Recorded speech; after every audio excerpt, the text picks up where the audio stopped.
On the rare occasions when Michael Gillick needed to know what day it was, he could check his pill box.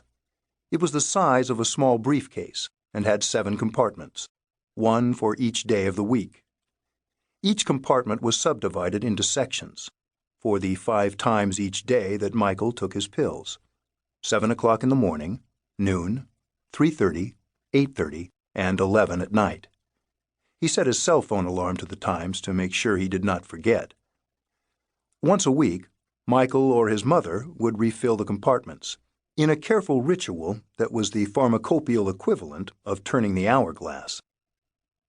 For a typical week, he counted out 138 pills, tiny pink morphine tablets for pain, yellow steroids to normalize his immune system, white phenobarbitals for seizures, and blue oval-shaped antihistamines for nausea and dizziness.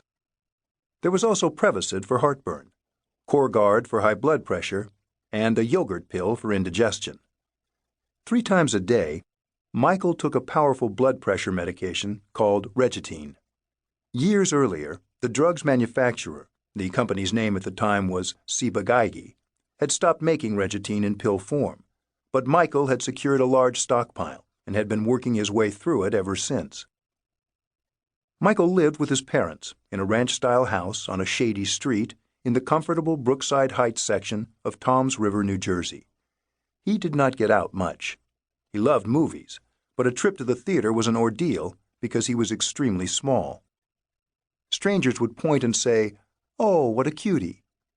Once, when he was 14, he stepped out into the lobby to look for a bathroom, and a woman demanded to know why he was wandering off without his mother. He had tried dating, but it did not go well. When Michael was 16, he developed a mad crush on the girl who delivered the newspaper. He would watch her from his bedroom window every morning, but when he finally got up the courage to try to speak to her, he kept his eyes on the floor. Later, he realized why. He did not want to watch her watching him. Born in 1979, Michael was now a man. He stood 4 feet 6 inches tall and weighed about 100 pounds. If Michael held a job or attended school, there would be other ways to measure the passage of time besides his pill box. Michael had tried 1 semester of community college. He was definitely smart enough. He ended up with straight A's. But everyone in the Gillick family agreed that school put too much stress on his damaged body.